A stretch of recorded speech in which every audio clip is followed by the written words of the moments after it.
12 झरनों के बीच 5 बहुओं की रसोई। सुबह का समय होता है। गांव के किनारे कमला देवी का छोटा सा कच्चा मकान खड़ा होता है। मिट्टी की दीवारों पर दरारें पड़ी होती हैं और ऊपर सूखी घास का पुराना छप्पर डला होता है। घर के अंदर रसोई में न दाल होती है न सब्जी। नेहा आटे का डिब्बा उठाकर देखती है और उदास होकर कमला देवी के पास आ जाती है। मम्मी जी, बस इतना ही आटा बचा है, आज खाने में कुछ भी नहीं है। बेटा, सूखी रोटी ही बना ले, पेट की आग बुझ जाए वही बहुत है। नेहा चूल्हे में सूखी लकड़ियां डालती है, आग जलाकर रोटी बनाना शुरू करती है। शिल्पा साथ में सिलबट्टे पर हरी मिर्च और नमक पीसकर चटनी तैयार करती है। मिट्टी के फर्श पर पुरानी दरी बिछा दी जाती है। कमला देवी, प्रीतम जी, योगेश, धीरज, मयंक, मुकुल, अर्जुन और 5 बहुएं एक साथ बैठकर रोटी और चटनी खाने लगते हैं। सबके चेहरों पर गरीबी की थकान साफ दिखाई देती है। पता नहीं हमारे हालात कब सुधरेंगे। लगता है हम हमेशा ऐसे ही गरीब रहेंगे। मम्मी जी, समय हमेशा एक जैसा नहीं रहता, एक दिन हमारे घर भी खुशहाली आएगी। तभी अचानक प्रीतम जी का पुराना कीपैड वाला फोन बज उठता है। सब लोग उनकी ओर देखने लगते हैं। प्रीतम जी फोन उठाते हैं। हेलो मधुबाला। अरे कैसे याद किया? भैया क्या कर रहे थे और कैसे हो? बहन खाना खा रहा था, मैं ठीक हूँ। तू बता कैसी है? भैया, मेरी छोटी बेटी की शादी है, उसने पहाड़ों के बीच डेस्टिनेशन वेडिंग रखी है, आप सबको जरूर आना है। अरे वाह, मेरी भतीजी की शादी है। हाँ, मैं पूरे परिवार के साथ जरूर आऊंगा। भैया, घर से निकलते समय मुझे फोन कर देना, रात में रास्ता भटक मत जाना। पहले तुझे ही फोन करेंगे, हमें तो वहाँ के रास्ते भी नहीं पता। ये सुनते ही घर का माहौल बदल जाता है। अभी तक उदास बैठे सभी लोग अचानक खुश हो जाते हैं। 5 बहुएं उत्साह से एक दूसरे का चेहरा देखने लगती हैं। अरे पहाड़ों पर तो बहुत अच्छे अच्छे झरने होते हैं। डेस्टिनेशन वेडिंग का मतलब पहाड़ों में शादी, मैंने तो सिर्फ फिल्मों में देखा है। मैं तो झरने देखने के लिए अभी से उतावली हो रही हूँ। चलो कुछ दिनों के लिए ही सही, बच्चे खुश तो रहेंगे। उसी समय घर के बगल वाले पड़े पक्के मकान के सामने एक चमचमाती कार आकर रुकती है। कार से रिया और उसका पति उतरते हैं। नेहा बाहर झाड़ू लगा रही होती है। वो रिया को देखते ही खुश होकर दौड़ पड़ती है। अरे रिया, तू आ गई? तू तो घूमने गई थी। हाँ बहन, अभी ट्रिप से लौटी हूँ। रिया नेहा के गले लग जाती है। तभी बाकी चारों बहुएं भी वहाँ आ जाती हैं। जल्दी फोटो दिखा, इतने दिन बाहर घूम कर आई है। देख, ये पहाड़ों की फोटो है। 5 बहुएं मोबाइल के चारों ओर घेरा बनाकर खड़ी हो जाती हैं। स्क्रीन पर रिया एक बड़े झरने के सामने हाथ फैलाकर खड़ी दिखाई देती है। वहाँ एक साथ 3-4 झरने थे। मैं उन्हें देखकर इतनी खुश हो गई थी कि बता नहीं सकती। वहाँ तो बहुत ठंडक होगी दीदी, बहुत ज्यादा मजा आया। ऐसा लग रहा था जैसे बादल जमीन पर उतर आए हों। कितनी सुंदर जगह है, काश हम भी कभी ऐसे झरने देख पाए। नेहा मोबाइल की तस्वीरों को ध्यान से देखती रहती है। उसके मन में पहली बार पहाड़ों और झरनों के बीच जाने का सपना जाग उठता है।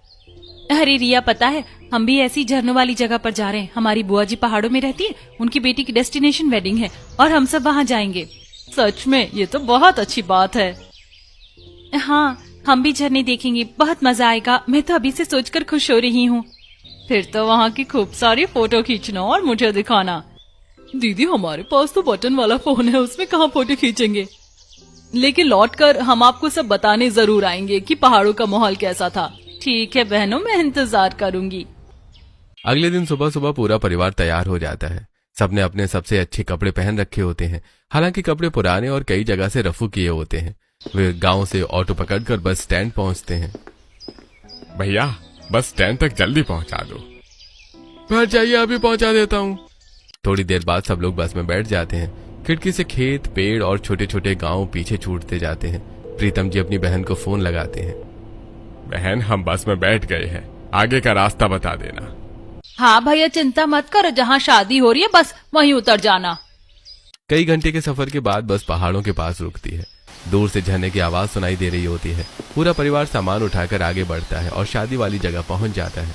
सामने खुला पहाड़ी मैदान सजा होता है। पीछे ऊंचे पत्थरों से पानी का बड़ा झरना बह रहा होता है। आगे फूलों से सजा स्टेज बना होता है। रिश्तेदारों के लिए सुंदर टेबल कुर्सियां लगी होती हैं। ये कोई बंद मंडप नहीं बल्कि खुली हवा में होने वाली शानदार ओपन वेडिंग होती है। अरे वाह, कितनी सुंदर सजावट है। और पीछे वो झरना देखो, कितना सुंदर लग रहा है। जब हम अंदर जाएंगे ना तो खूब मजा आएगा। तभी एंट्री गेट पर खड़े गार्ड उन्हें रोक लेते हैं। प्रीतम जी आगे बढ़कर मुस्कुराते हुए अंदर जाने लगते हैं। अरे भैया हमें जाने दो, मेरी भतीजी की शादी है। पहले इनविटेशन कार्ड दिखाइए। अरे मेरी बहन की बेटी की शादी है, मुझे अंदर जाने दो। सर बिना कार्ड के कोई एंट्री नहीं है। पांचों बहुएं गेट के पास खड़ी होकर अंदर झांकती रहती हैं। उनकी आंखों में उत्साह होता है, लेकिन कपड़े पुराने और फटे हुए होने के कारण लोग उन्हें घूरने लगते हैं। लंबे सफर की थकान और गांव की मिट्टी की गंध भी उनके कपड़ों से आ रही होती है। छी, ये कौन लोग बुला लिए शादी में? अरे पता नहीं, यहाँ कोई भिखारियों का कार्यक्रम थोड़ी है। सारे माहौल का मजा खराब करेंगे। ऐसे लोग जहाँ शादी दिखती वहीं चले आते हैं। अंदर मधुबाला मेहमानों से मिल रही होती है। तभी एक औरत उसके पास आकर धीरे से बोलती है। अरे मधुबाला, बाहर के गरीब लोग खड़े हैं, गार्ड से अंदर आने की जिद कर रहे हैं। मधुबाला हल्का सा बाहर झांकती है। गेट पर अपने भाई प्रीतम और उसके परिवार को देखकर उसका चेहरा उतर जाता है। अरे मैं तो भूल ही गई थी कि मेरा भाई कितना गरीब है। अब सब लोग क्या सोचेंगे। वो शर्मिंदगी महसूस करते हुए तुरंत पास खड़े एक वेटर को बुलाती है। सुनो, गार्ड से कहना कि उन्हें बाहर कर दे, अंदर मत आने देना। जी मैडम। वेटर गार्डों के पास जाकर कुछ फुसफुसाता है। उसी समय प्रीतम जी अंदर झांकते हैं और देखते हैं कि मधुबाला दूर खड़ी सब कुछ देख रही है। चलो यहाँ से हटो। अरे जहाँ बड़ी शादी देखी वहीं मुंह उठाकर आ गए। गार्ड प्रीतम जी और उनके परिवार को धक्के देकर पीछे करने लगते हैं। बहुएं डरकर एक दूसरे के करीब खड़ी हो जाती हैं। प्रीतम जी की आंखों में अपमान का दर्द भर जाता है। जब इतनी बेइज्जती करनी थी तो बुलाया ही क्यों था। मधुबाला अंदर खड़ी रहती है और नजरें चुरा लेती है। प्रीतम जी मुड़ जाते हैं। पूरा परिवार चुपचाप सड़क की ओर चल पड़ता है। शाम का समय होता है। पहाड़ी सड़क पर प्रीतम जी का पूरा परिवार चुपचाप चल रहा होता है। अभी अभी हुई बेइज्जती से सबके चेहरे उतरे हुए होते हैं। तभी अचानक अर्जुन का फोन बज उठता है। वो जल्दी से फोन निकालकर कान से लगाता है। हेलो महेश, क्या हुआ? अरे भाई, पूरे गांव में बाढ़ आ गई है। तुम्हारा घर खेत सब कुछ बह गया। पूरा गांव उजड़ गया है। क्या बाढ़ आ गई? हमारा घर भी? हाँ भाई, कुछ भी नहीं बचा। लोग जान बचाकर भाग गए। कई लोग पानी में दब गए। मैं तो किसी तरह रिश्तेदार के घर पहुंचा हूँ। तू ठीक तो है ना? भाभी और बच्चे सुरक्षित हैं? हाँ भाई, हम ठीक है। तू गांव मत आना, वहाँ अब कुछ नहीं बचा। अर्जुन धीरे धीरे फोन नीचे कर देता है। उसके चेहरे का रंग उड़ जाता है। परिवार के बाकी लोग घबराकर उसकी ओर देखने लगते हैं। क्या हुआ अर्जुन? गांव में बाढ़ आ गई, हमारा सारा घर उजड़ गया, पूरा गांव खाली हो चुका है। ये सुनते ही सबके पैरों तले जमीन खिसक जाती है। नेहा अपने सिर पर हाथ रख लेती है। शिल्पा रोने लगती है। न शादी देखने को मिली, ऊपर से हमारा घर भी चला गया। अब हम कहाँ जाएंगे? हमारे पास तो रहने की भी कोई जगह नहीं बची। हे भगवान, ये कैसा समय दिखा दिया। सब लोग धीरे धीरे सड़क पर आगे बढ़ते रहते हैं। आपके पूरे परिवार का घर अचानक तबाह हो जाए तो आप सबसे पहले क्या करेंगे और कहाँ जाकर रुकेंगे? चारों तरफ सुनसान पहाड़ और जंगल दिखाई देते हैं। तभी निहारिका दूर घने जंगल की ओर हाथ करती है।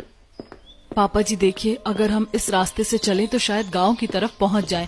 वैसे भी हम रास्ता भटक चुके हैं। गांव जाकर क्या करेंगे? वहां अब कुछ नहीं बचा। अब तो यही जंगल हमारा सहारा बनेगा। चलो बेटा, इसी रास्ते पर चलते हैं। क्या पता भगवान यहीं कोई नया रास्ता दिखा दे। पूरा परिवार सावधानी से जंगल के अंदर जाने लगता है। चारों तरफ ऊंचे पेड़, पक्षियों की आवाजें और ठंडी हवा चल रही होती है। हमने क्या सोचा था और क्या हो गया। सोचा था शादी देखेंगे, लेकिन मुसीबत और बढ़ गई। लगता है भगवान हमें किसी और राह पर ले जा रहे हैं। कुछ दूर चलने के बाद पानी की आवाज सुनाई देती है। पेड़ों के पीछे से एक सुंदर झरना दिखाई देता है। पानी चट्टानों से गिर रहा होता है। सबके चेहरे पहली बार हल्के से खिल उठते हैं। देखो कितना सुंदर झरना है। थोड़ी देर यहीं बैठ जाते हैं, अब मुझसे चला नहीं जा रहा। हाँ मम्मी, पहले आराम कर लीजिए। सब लोग झरने के किनारे बैठ जाते हैं। ठंडा पानी पीते हैं, चेहरे पर पानी के छींटे मारते हैं और थोड़ी देर के लिए उनकी थकान कम हो जाती है। कितने समय बाद इतना ठंडा पानी पीने को मिला है। यहाँ तो मन को शांति मिल रही है। थोड़ी देर आराम करने के बाद वो फिर आगे बढ़ते हैं। जंगल और घना होता जाता है। अचानक सामने खुली घाटी दिखाई देती है और सब लोग आश्चर्य से रुक जाते हैं। उनके सामने एक 7-6 झरने बह रहे थे। ऊंची चट्टानों से गिरता पानी धूप में चमक रहा होता है। हवा में पानी की हल्की हल्की बूंदें उड़ रही होती हैं और पूरा वातावरण ठंडा और सुगंधित लग रहा होता है। अरे 6 झरने एक साथ! मैंने इतना सुंदर दृश्य कभी नहीं देखा। क्यों ना हम यहीं पर घर बना ले। इन झरनों के सामने हमारा घर कितना सुंदर लगेगा, बिल्कुल सपनों जैसा। अरे ये तो सच में बहुत अच्छा विचार है। गांव में हमारा कुछ नहीं बचा, अगर नई शुरुआत करनी ही है तो क्यों ना यहीं से करें। यहाँ पानी भी है, जंगल भी है और रहने की जगह हम खुद बना लेंगे। बात तो सही है, वहाँ सब खत्म हो चुका है। अगर भगवान ने हमें यहाँ तक पहुँचाया है तो शायद यही हमारी नई जिंदगी की जगह है। तो फिर यहीं से नई शुरुआत करेंगे। पूरा परिवार 6 झरनों के सामने खड़ा होकर बहते पानी को देखता रहता है। कुछ देर पहले जो लोग बेघर और निराश थे, अब उनके दिल में एक नई उम्मीद जन्म लेने लगती है। अगले दिन सुबह की हल्की धूप पहाड़ों के बीच फैल रही होती है। सामने 12 झरने एक साथ बह रहे थे और उनकी आवाज पूरे जंगल में गूंज रही थी। प्रीतम जी का परिवार उसी जगह नई जिंदगी शुरू करने का फैसला कर लेता है। भाइयों, अगर हमें यहीं रहना है तो सबसे पहले सिर छिपाने की जगह बनानी होगी। हाँ चलो, लकड़ियां इकट्ठी करते हैं। 5 बेटे जंगल से मोटी मोटी लकड़ियां काट कर लाते हैं। 5 बहुएं सूखी टहनियां, बड़े पत्ते और घास इकट्ठा करती हैं। वो लकड़ियों को खड़ा करके कच्ची टहनियों से बांधते हैं और ऊपर सब जोड़कर छत बना देते हैं। दीदी, इसे थोड़ा और कसकर बांधो, हवा तेज चल रही है। देखना, हमारी झोपड़ी बिल्कुल पहाड़ी कुटिया जैसी लगेगी। कुछ घंटों की मेहनत के बाद एक सुंदर झोपड़ी तैयार हो जाती है। उसके बगल में वो दूसरी छोटी झोपड़ी बनाते हैं जो उनकी रसोई बनती है। दोनों झोपड़ियां एक दूसरे से जुड़ी होती हैं। पीछे घना जंगल, सामने 6 झरने और बीच में लकड़ियों से बना उनका छोटा सा घर किसी खूबसूरत वुड हाउस जैसा दिखाई देता है। गरीबी में भी कितना सुंदर घर बन गया है। भगवान ने हमें जंगल दिया, हमने उसमें अपना आशियाना बना लिया। उसी समय दूर से लोगों की आवाजें सुनाई देती हैं। पता चलता है कि यह झरना बहुत प्रसिद्ध पर्यटन स्थल है जो कई दिनों से बंद था और आज उसके खुलने का दिन है। दूर पहाड़ी रास्ते पर कुछ लोग दिखाई देने लगते हैं। लगता है यहाँ लोग घूमने भी आते हैं। शायद एक दिन ये जगह हमारे लिए कुछ अच्छा लेकर आए। झोपड़ी तो बन जाती है लेकिन रसोई पूरी तरह से खाली होती है। न आटा, न चावल, न तेल। शाम को सब लोग जंगल में खाने की तलाश में निकलते हैं। वो जंगली बेर, आंवला और छोटे छोटे फल इकट्ठा करते हैं। आज बस इतना ही मिला है, चलो भगवान का दिया यही सही। सभी लोग झोपड़ी के बाहर बैठकर फल बांटकर खाते हैं। कई दिनों तक उनका यही भोजन चलता रहता है। हर सुबह वो जंगल में खाने की तलाश में भटकते हैं, निकलते हैं और शाम को खाली हाथ या थोड़े फल लेकर लौटते हैं। एक दिन 5 बेटे और 5 बहुएं जंगल के अलग अलग हिस्सों में भोजन ढूंढ रहे होते हैं। तभी नेहा को दूर खुला मैदान दिखाई देता है। इधर आओ, यहाँ कुछ है। सब लोग दौड़कर वहां पहुंचते हैं। मैदान में कहीं गेहूं की बालियां लहरा रही होती हैं, कहीं धान के पौधे, कहीं मक्का के भुट्टे उगे होते हैं। लगता है कि कभी यहाँ किसी ने खेती की थी। भगवान ने हमारी सुन ली। अब हमारी रसोई सच में रसोई बन जाएगी।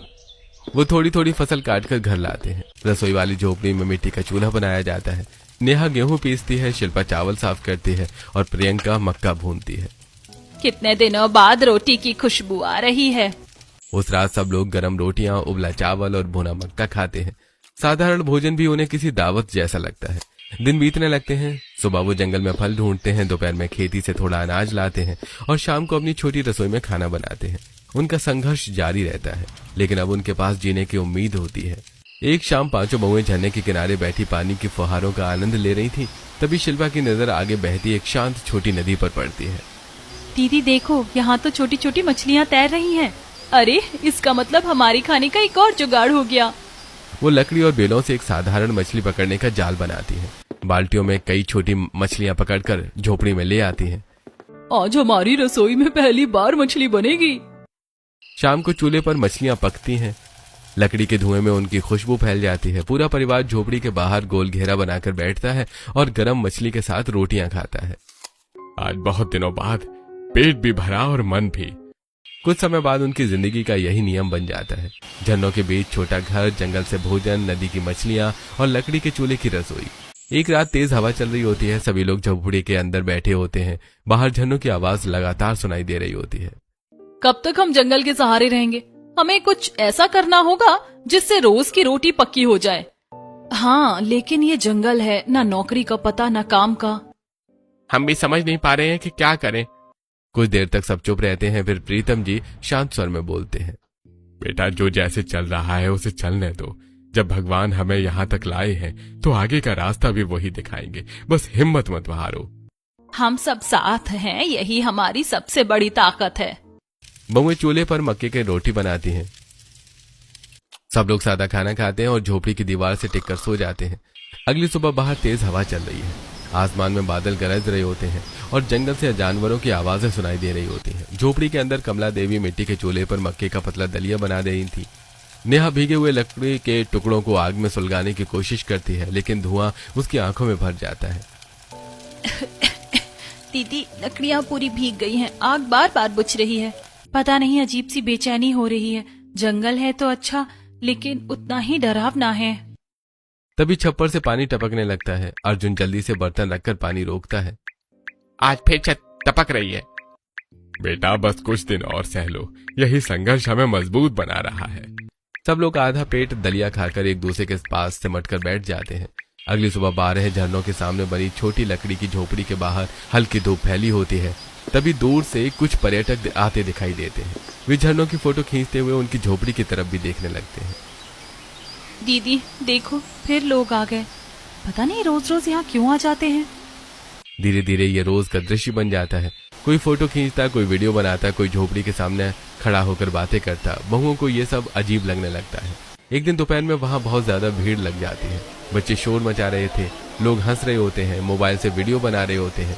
झोपड़ी के बाहर इतनी भीड़ हो जाती है कि परिवार ठीक से बैठ भी नहीं पाता। ये तो हमारी जगह है, पता नहीं रोज रोज लोग आ जाते हैं। इन्होंने तो हमारी शांति ही छीन ली। पहले कितना शांत जगह थी, अब तो रोज मेला लगा रहता है। शायद ये झरना बहुत मशहूर होगा, कभी बंद रहा होगा, इसीलिए लोग अब इसे देखने उमड़ रहे हैं। पांचों बहुओं को अभी तक पता नहीं होता कि ये जगह 12 झरने के नाम से पूरे देश में प्रसिद्ध है। उसी समय एक युवा लड़का कैमरा लेकर वहां वीडियो बना रहा होता है। दोस्तों, आज हम आ चुके हैं प्रसिद्ध 12 झरने पर, जो पूरे इंडिया में बहुत मशहूर है। आइए देखते हैं यहाँ लोग क्या क्या कर रहे हैं। वो कैमरा घुमाकर झरनों, खेलते बच्चों और घूमते लोगों को दिखाता है। अचानक उसकी नजर झोपड़ी पर पड़ती है। अरे वाह, यहाँ तो लोगों ने रहने की जगह भी बना रखी है। यह हट तो बिल्कुल किसी सपनों के घर जैसी लग रही है। वो झोपड़ी के पास जाकर दरवाजा खटखटाता है। अंदर रसोई में काम कर रही नेहा परेशान होकर बाहर आती है। हाँ भैया, क्या काम है? मैडम, मैं व्लॉग बना रहा हूँ। क्या आप बता सकते हैं कि आपने यहाँ अपना जीवन कैसे शुरू किया? नहीं भैया, हम अपनी पर्सनल जिंदगी के बारे में कुछ नहीं बताना चाहते। अरे कोई बात नहीं, लेकिन आपका घर सच में बहुत सुंदर है। बहुत बहुत धन्यवाद। लड़का वहां से चला जाता है। अगले कुछ दिनों तक रोज कोई ना कोई पर्यटक आता रहता है। परिवार अपनी छोटी 12 झरनों की रसोई किसी तरह चलाता रहता है। एक दिन दोपहर में 4-5 पर्यटक उनकी झोपड़ी के बाहर कुर्सियां डालकर बैठ जाते हैं। उस समय बहुएं रसोई में मछली और चावल बना रही होती हैं। मैडम, हमारे लिए एक प्लेट मछली भात और एक फ्राइड फिश लगा दीजिए। बहुएं एक दूसरे को देखकर हैरान रह जाती हैं।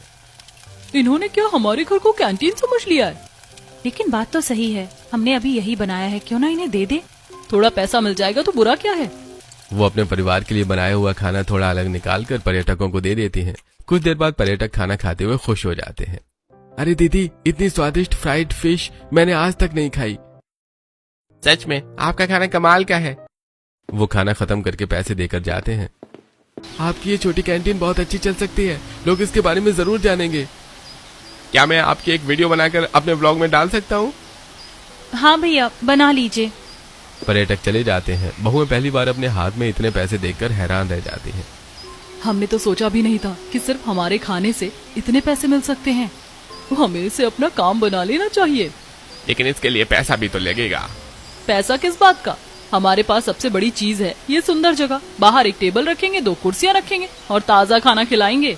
सोचो, अभी तो हमने शुरू भी नहीं किया है और लोग खाने के दीवाने हो गए। बात तो सही है बेटा, रसोई का काम कभी बंद नहीं होता। लोग अच्छा खाना खाने दूर दूर से आते हैं और जब हमें यहीं रहना है तो काम भी यहीं शुरू करना होगा। हमारे पास दूसरा सहारा भी तो नहीं है। शायद भगवान ने हमें यहाँ किसी वजह से भेजा है। हो सकता है यही 12 झरनों की रसोई हमारी नई पहचान बन जाए। सब लोग झरनों की ओर देखते हैं। बहते पानी की आवाज के बीच उनके चेहरों पर पहली बार भविष्य की सच्ची उम्मीद दिखाई देती है। छोटी सी झोपड़ी अब सिर्फ घर नहीं बल्कि एक नई शुरुआत का सपना बन चुकी होती है। अगली सुबह 12 झरनों के बीच ठंडी हवा चल रही होती है। पांचों बेटे जंगल से मोटी लकड़ियां काट कर लाते हैं। वो लकड़ियों को तराश कर 2-3 मजबूत कुर्सियां और एक बड़ी सी टेबल बनाते हैं। बहुएं उसे साफ करके झोपड़ी के बाहर रख देती हैं। देखो, अब हमारी रसोई सच में दुकान जैसी लग रही है। बस नाम की कमी थी। प्रियंका एक लकड़ी के तख्ते पर कोयले से बड़े बड़े अक्षरों में लिखती है 12 झरनों की रसोई। वो बोर्ड झोपड़ी के बाहर टांग दिया जाता है। सामने बहते झरने, बीच में लकड़ी की टेबल और छोटा सा रसोई घर बहुत सुंदर दिखाई देता है। भगवान ने हमारे हाथों से कितना सुंदर काम करवा दिया। धीरे धीरे पर्यटक वहाँ रुकने लगते हैं। कोई मछली भात खाता है, कोई मक्के की रोटी, कोई जंगल की सब्जी। खाना इतना स्वादिष्ट होता है कि लोग खुश होकर जाते हैं। दीदी, ऐसा स्वाद तो बड़े होटल में भी नहीं मिला। प्यार से बनाया है बहन। एक दिन वही व्लॉगर लड़का फिर कैमरा लेकर आता है। इस बार वो सीधे बहुओं के पास बैठ जाता है। दीदी, क्या मैं आपसे पूछ सकता हूँ कि आपने यहाँ अपना घर कैसे बनाया? आपकी कहानी बहुत लोगों तक पहुँचेगी। 5 बहुएं लकड़ी की कुर्सियों पर बैठ जाती हैं। पीछे 12 झरने बह रहे होते हैं। आप लोगों को ये सपना जैसा घर लगता होगा, लेकिन हमारे लिए ये संघर्ष का घर है। जब हम यहाँ आए थे, हमारे पास खाने के पैसे भी नहीं थे और रहने की जगह भी नहीं। हम एक शादी में आए थे, तभी खबर मिली हमारे गांव में बाढ़ आ गई और सब कुछ खत्म हो गया। उस समय हम पूरी तरह बेघर हो चुके थे। हमें समझ नहीं आ रहा था कि कहाँ जाएं। तब भगवान ने हमें ये जंगल और ये झरने दिखाए। हमने यहीं रहना शुरू किया। ये हमारी पसंद नहीं, हमारी मजबूरी थी, लेकिन इस जंगल ने हमें जीना सिखा दिया। व्लॉगर लड़के की आंखें भर आती हैं। वो कैमरा नीचे कर देता है। आपकी कहानी सुनकर बहुत दुख हुआ। लोग सोचते होंगे कि आपने शांति के लिए यहाँ घर बनाया है। शांति तो वे लोग ढूंढते हैं जिनके पास सब कुछ होता है। हम तो अपनी मजबूरी के साथ जीना सीख रहे थे। लेकिन आपकी कहानी बहुत प्रेरणादायक है। मैं इसे अपने चैनल पर जरूर डालूंगा। लोग आपको बहुत पसंद करेंगे। भैया, आप जैसे लोग बहुत कम होते हैं जो दूसरों का दर्द समझते हैं। कुछ ही दिनों में 12 झरनों की रसोई की वीडियो इंटरनेट पर फैल जाती है। पर्यटक खास तौर पर वहां खाना खाने आने लगते हैं। उनकी छोटी सी कैंटीन धीरे धीरे प्रसिद्ध हो जाती है। सबसे पहले वो अपनी कमाई से एक स्मार्टफोन खरीदते हैं। अब बहुएं खुद वीडियो बनाना सीख जाती हैं। नया रसोई में फोन को पत्थर पर टिकाकर रिकॉर्डिंग चालू करती है। नमस्ते दोस्तों, ये है हमारा छोटा सा घर और ये हमारी 12 झरनों की रसोई। आज हम आपको दिखाएंगे कि हम झरनों के बीच खाना कैसे बनाते हैं। वो चूल्हे पर मछली तलती है, चावल पकाती है और सब्जी बनाती है। वीडियो में पीछे झरनों की आवाज आती रहती है। लोग उनकी सादगी और मेहनत को बहुत पसंद करने लगते हैं। धीरे धीरे वो जगह मोस्ट विजिटेड स्पॉट बन जाती है। जो भी 12 झरने देखने आता है उनकी रसोई में खाना जरूर खाता। एक दिन एक पर्यटक मोबाइल से लाइव वीडियो बना रहा होता है। दोस्तों, आज हम 12 झरनों की रसोई में आए हैं। दीदी, आज क्या बना है? आज हमारे पास है मछली भात, मछली करी, फ्राइड मछली और साथ में कुछ वेजिटेरियन सब्जियां भी हैं। अरे, सुनते ही मुंह में पानी आ गया। बहुएं खुद खाना परोसती हैं, खुद पानी देती हैं, खुद बर्तन साफ करती हैं। उनके पति लकड़ी लाते हैं, मेहमानों के लिए बैठने की जगह तैयार करते हैं और खूब मदद करते हैं। और कुछ चाहिए तो बताइए, लेकिन ज्यादा मत खाइएगा। अभी झरने के पास फोटो भी खिंचवानी है। यहाँ आसपास बाथरूम भी नहीं है। सभी पर्यटक जोर से हंस पड़ते हैं।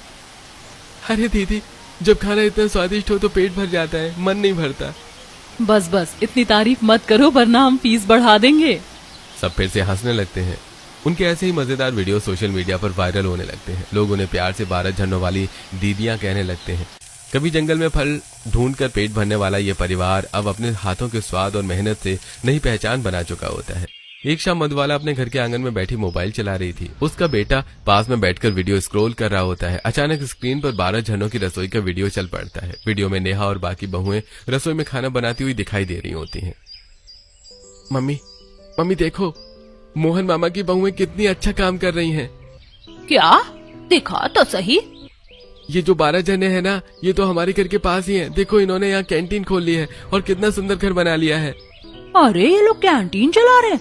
इतना सब कुछ इन्होंने कैसे कर लिया? इन्हें तो अब तक गांव में होना चाहिए था। मुझे क्या पता मम्मी, लेकिन ये लोग बहुत फेमस हो गए हैं। चलो कल इनसे मिलने चलते हैं। मिलने? मम्मी, ये तो अब सेलिब्रिटी बन चुके हैं। इनके चैनल पर 1 लाख सब्सक्राइबर हैं। यूट्यूब से भी अच्छे पैसे आ रहे होंगे। तब तो हमें जरूर मिलना चाहिए। अगले दिन मधुबाला अच्छे कपड़े पहनकर तैयार होती है। वो अपने साथ कुछ रिश्तेदारों को भी चलने के लिए कहती है। चलिए, आज मैं आपको अपने भाई से मिलवाती हूँ। उसकी 12 झरनों की रसोई बहुत मशहूर हो गई है। अरे वाह, चलो हम भी देखते हैं। मेरे रिश्तेदार भी वहाँ गए थे, बहुत तारीफ कर रहे थे उस जगह की। हाँ, वो कैंटीन मेरे भाई की ही है। कुछ देर बाद सब लोग 12 झरनों के पास पहुँचते हैं। कैंटीन के बाहर पर्यटक बैठकर खाना खा रहे होते हैं। बहुएं रसोई में काम कर रही होती हैं और बेटे मेहमानों की सेवा कर रहे होते हैं। मधुबाला अपने भाई को देखकर आगे बढ़ती है। अरे भैया, कैसा है तू? कितने दिन हो गए तुझे मिले हुए। प्रीतम जी का चेहरा कठोर हो जाता है। वो काम रोककर उसकी ओर देखते हैं। अब क्यों आई है तू यहाँ? जब हम तेरी बेटी की शादी में आए थे तब तो तूने हमें भगा दिया था। भैया, आप कैसी बातें कर रहे हो? मुझे नहीं पता चला कि आप आए थे। झूठ मत बोल, मैंने अपनी आंखों से देखा था, तू अंदर खड़ी सब देख रही थी, फिर भी तूने हमें रोकने की कोशिश नहीं की। आसपास बैठे पर्यटक भी चुप होकर उनकी बातें सुनने लगते हैं। अगर तुझे भाई की इतनी चिंता थी तो बुरे वक्त में साथ देती, अच्छे दिनों में तो गैर भी लोग भी साथ आ जाते हैं। मधुबाला की आंखें झुक जाती हैं, पांचों बहुएं भी उसके सामने आकर खड़ी हो जाती हैं। बुआ जी, आपने हमारे साथ बहुत गलत किया था। हम गरीब थे, लेकिन इतने भी नहीं कि अपनी भतीजी की शादी में घुसने लायक ना हो। भाई बहन का रिश्ता सुख दुख में साथ देने के लिए होता है। आपने पापा जी को सबसे बुरे समय में छोड़ दिया। मधुबाला की आंखों से आंसू बहने लगते हैं। भैया मुझे माफ कर दो, मुझसे बहुत बड़ी गलती हो गई। गलती नहीं थी, फैसला था। तूने हमारे फटे कपड़े देखकर सोचा कि लोग क्या कहेंगे। हाँ भैया, मैं डर गई थी कि लोग मेरा मजाक उड़ाएंगे। हाँ, अगर तुझे मुझे अपना भाई कहने में तब शर्म आती थी तो आज भी आनी चाहिए। अब मुझे तेरे सहारे की जरूरत नहीं है, मैं अपनी जिंदगी में खुश हूँ। मधुबाला फूट फूट कर रोने लगती है। माहौल भारी हो जाता है। तभी दीपाली और प्रियंका धीरे से प्रीतम जी के पास आती है। पापा जी, भाई बहन का रिश्ता हर गलती से बड़ा होता है। बुआ जी को अपनी गलती का एहसास हो गया है। आप बड़े भाई हैं, छोटी बहन की गलती को माफ करना भी बड़प्पन होता है।